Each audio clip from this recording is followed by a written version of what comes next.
Now, I would be lying if I would come on here and say that I wasn't disappointed with the Marvel panel at D23, but I am. I'm a little disappointed, and that's my own fault, my own expectations.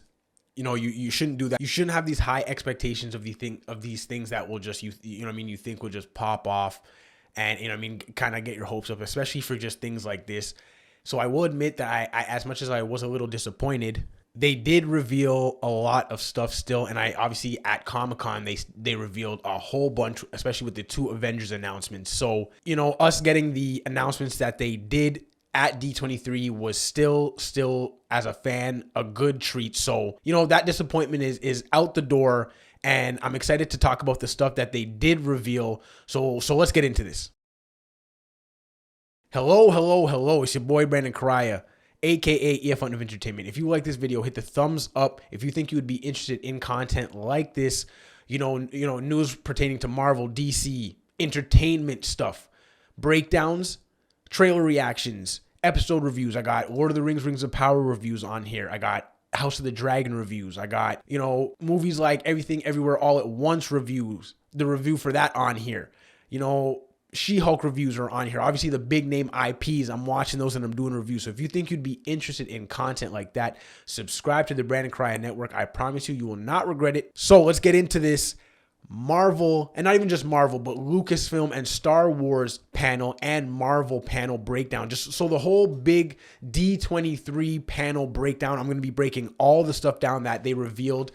Obviously, they dropped some trailers. So when I'm dropping this video, I'm dropping basically the entire reveal of my breakdown of the whole panel.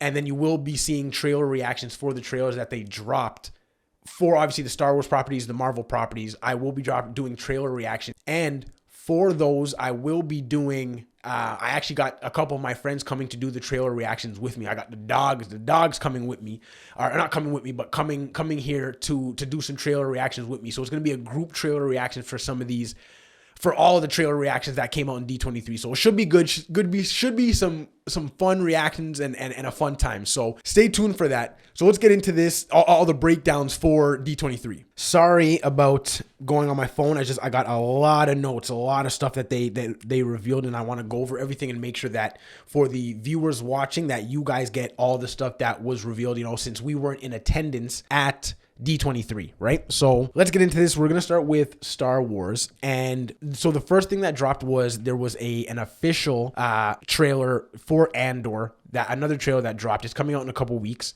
And I'm surprised another trailer is dropping, but it's that trailer has dropped publicly. So it is available for us to watch. Like I said, I'll be doing trailer reactions. So that is one that I will be doing. They revealed that Bad Batch Season 2 is on its way. They dropped a trailer for Tales of the Jedi, which was like another animated property. It's 3D animated, and 3 episodes are going to be focusing on Ahsoka, and 3 episodes are going to be focusing on Count Dooku. And when I first saw the image, I saw Mace Windu, and then I saw a Jedi, and I was like, who is that? And then it took me a minute to be like, oh, that's a younger Dooku. So that's very interesting. And one of my friends that's actually coming to do like when we do the trailer reaction, I only saw that one image. I didn't see the rest of the trailer. I just saw that particular image. But when we do that, he's a big Count Dooku fan. So I'm excited to see if he's going to be excited for that, knowing that it's focused on Count Dooku. So moving on, they came on stage and they discussed the live action Ahsoka series.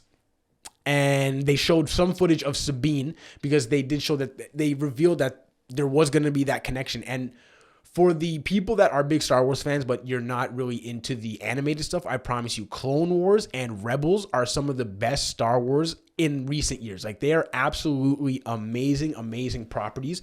And they have a lot of good, if you love Star Wars, you'll find a lot of the great Star Wars essence in those shows. So Sabine is from Star Wars Rebels. So it's nice that they're connecting that. And what they revealed next in the Star Wars panel was, I can't remember if they said it was a show or a movie, but it's called Skeleton Crew, and it's being directed, by John Watts, which we know him from directing the MCU Spider-Man movies.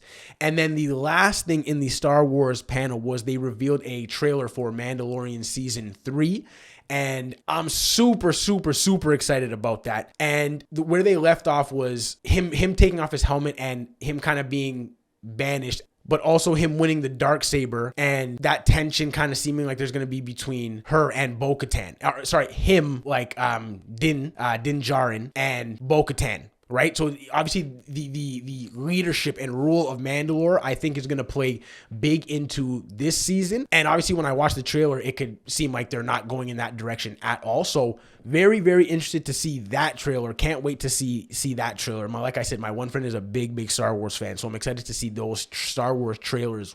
You know what I mean? Those reactions with him. And this is actually a separate thing. Something they actually showed, which wasn't like Star Wars related or anything, was they actually showed Indiana Jones 5 footage for just people that were in attendance. And Harrison Ford actually came on stage and basically like, and obviously this is what actors do for the movies, but he came on stage and was like, this movie's gonna kick your ass.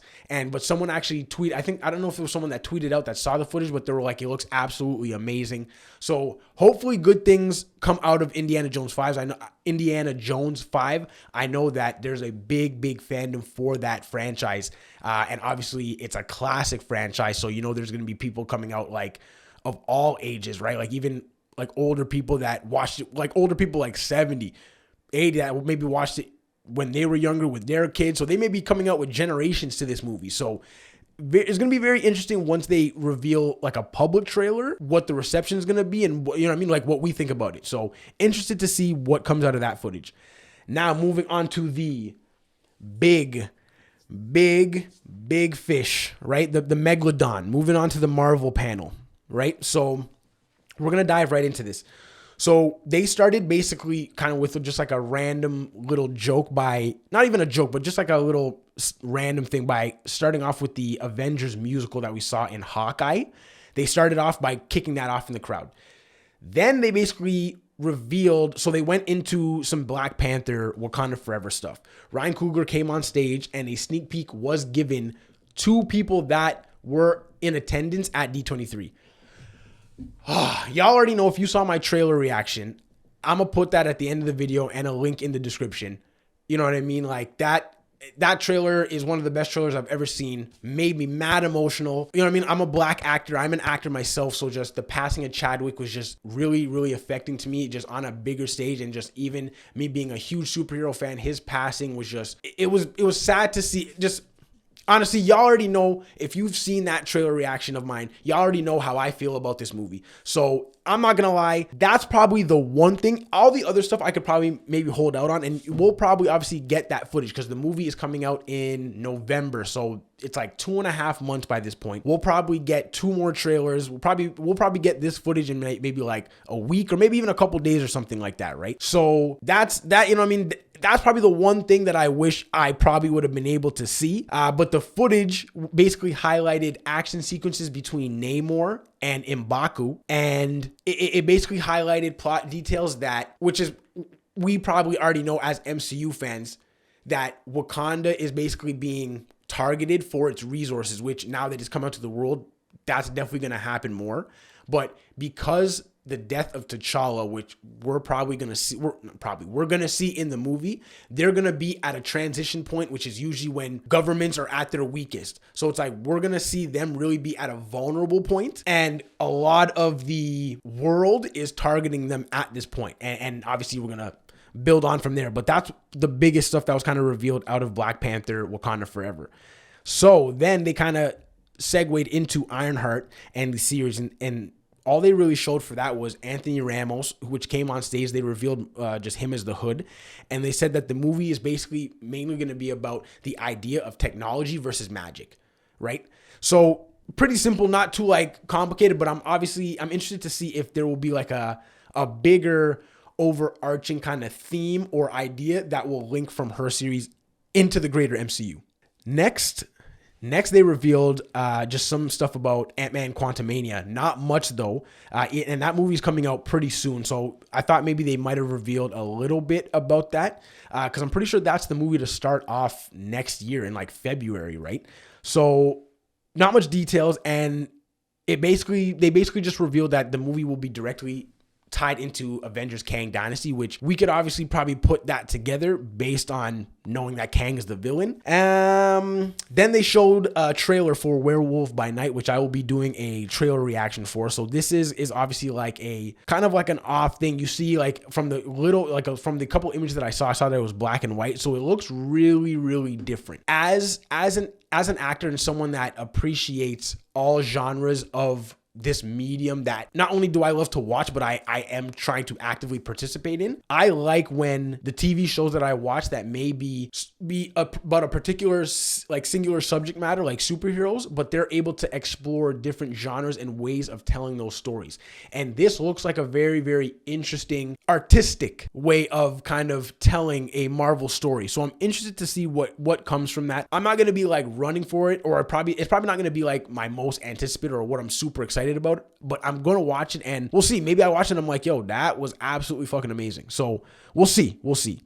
And then they segued into one of the other big things, which if you watched my video which I'll post in the description, but my most anticipated Marvel properties that are upcoming, Secret Invasion was in like my top 3, I think.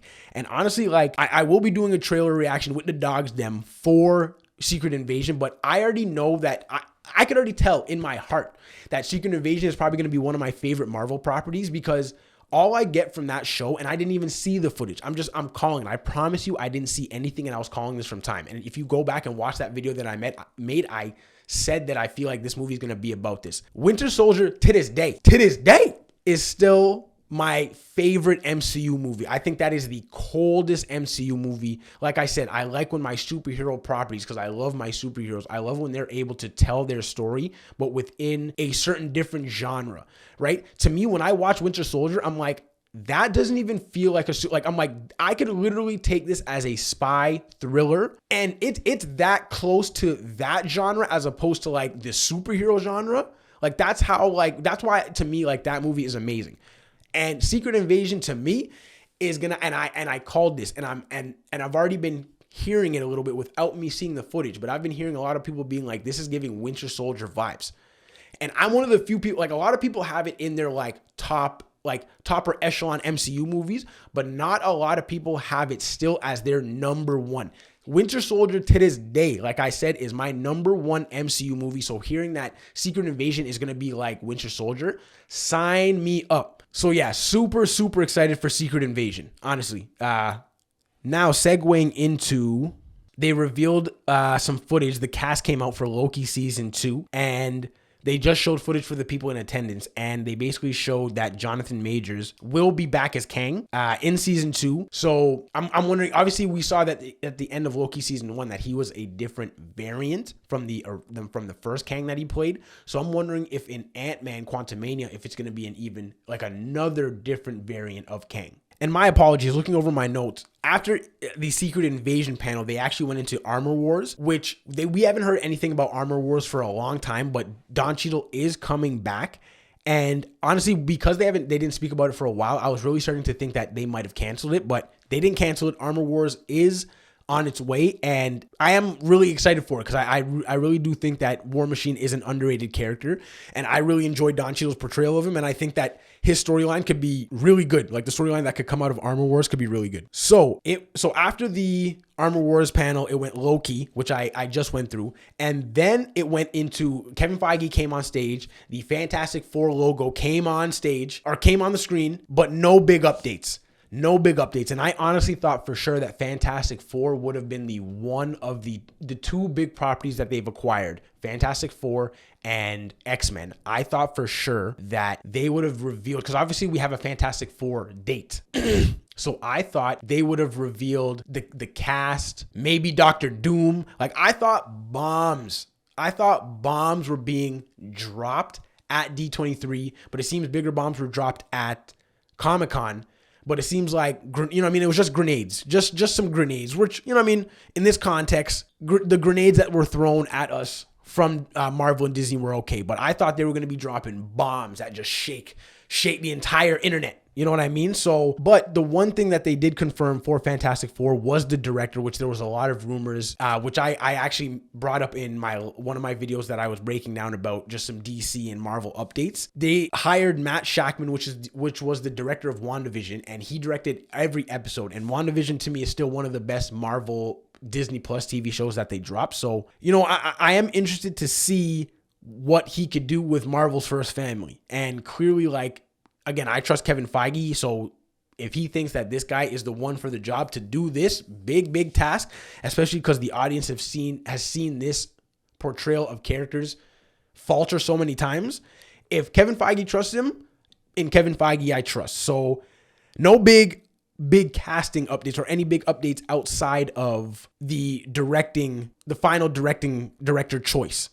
So from there, they went on to show some footage about Echo. And that was shown just to D23. And the footage was of Wilson Fisk in a bandage, because obviously we saw at the end of Hawkeye that Wilson Fisk got shot by Echo.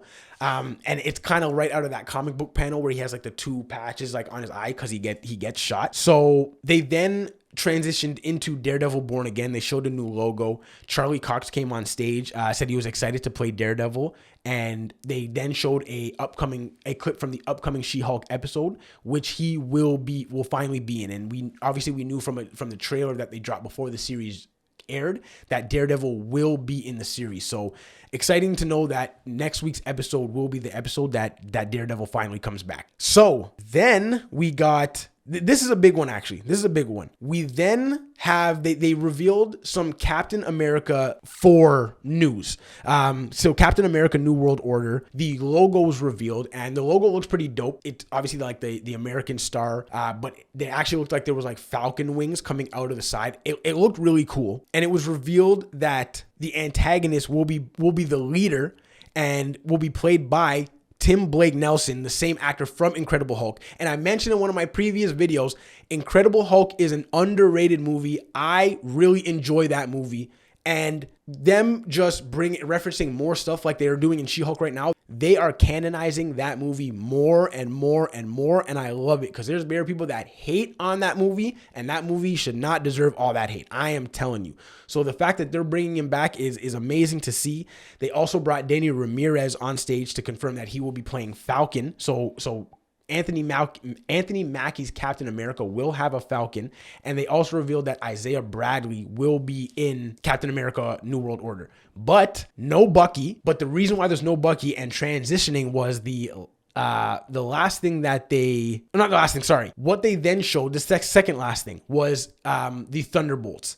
And the reason why Bucky wasn't featured in the New World Order panel was because he is actually going to be a member of the Thunderbolts. I don't know. I'm not going to lie. I don't know how I feel about that. But again, like Yelena Belova's on the team too. And she's not technically like a bad person. But I know I know no one on the Thunderbolts is like a bad person. They may just like push the edge and push the line a little bit. But I don't even see Yelena like that really anymore, because she kind of like had that little redemption in Black Widow. But then I don't even really see Bucky like that anymore, where he's willing, because he lives in an area of his life where he always had to push the line, where he always had to like do dirty and bad things. So I thought they might have just kind of, you know what I mean? I don't know. I feel like it's kind of going against his character, where it's like the Thunderbolts is basically like the Marvel Suicide Squad in a sense, right? Where it's like they're assembled to kind of do like the darker missions and handle the things that the Avengers wouldn't really want to do, basically, right? Like, so I'm okay with the lineup. I thought they might have revealed that Abomination might have been in it, because we're watching She-Hulk right now, and they just got him out of prison.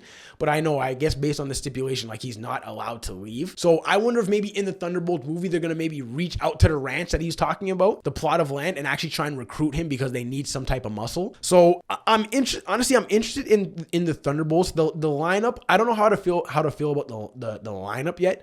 Because again, I wasn't the biggest Taskmaster fan I like Taskmaster the character outside of the movies. I was really excited for Taskmaster, but I didn't think they really did him justice in Black Widow. So I don't really know how I feel about the lineup, but I am really excited for this movie, because had they made this a show, I might not have been as excited. And I think the reason for that is, I think if they made it a show, I would have thought that maybe this isn't as important to the overall MCU as we think, because there are certain Disney Plus shows that come out, and they don't even lay a thread of at all at how it's really connected to the greater MCU, or they don't even lay like any kind of breadcrumb on how that character will kind of come back in the greater MCU. So with the Thunderbolts being a movie, that automatically to me makes me think, okay, that means this movie is going to be bigger than, and not bigger on like a scale wise, but bigger importance wise to the MCU than I would have believed. So I'm interested to see what comes out of the Thunderbolts. Now, the last thing that I want to get into is they ended off the panel with footage from the Marvels, and it basically picked off right up where Miss Marvel, the Disney Plus show, ended off, where it showed Captain Marvel, Monica Rambeau, and Kamala fighting aliens in Kamala's living room, right? And they also showed footage of Monica being trained from Nick Fury. So Nick Fury is going to be in this movie as well. So that's how they ended the panel. And again, as much as they didn't drop like the major casting bombs, and even in the Fantastic Four like panel, Kevin Feige mentioned that there's no casting updates as of now. So obviously I thought those huge bombs would have been dropped, and I thought for sure a Black Panther trailer would have been shown, but they did get footage, so I'm just wondering if that footage is going to be released public and like when. So I think that is it for my Marvel and Star Wars D23 breakdown of all the things that they revealed. Like I keep mentioning, I thought they would have been dropping bombs, but we got some grenades, and we did get some good, you know what I mean? Some good content, some good stuff out of D23 that we as fans can still think about and enjoy until they actually start to release some major bombs, like some casting about Fantastic Four and stuff like that. So that is it for this video. If you like this video, hit the like button. If you think you'd be interested in content like this, hit the subscribe button. I'm going to have trailer reactions for all the trailers that they dropped on D23 coming up soon on my channel. So if you're interested in that, subscribe. Reviews for all the big IP shows, House of the Dragon, Lord of the Rings, She-Hulk, Andor. Reviews for all of those. If you're interested in that, subscribe to the Brandon Cryan Network. I appreciate you for watching. Catch you next time.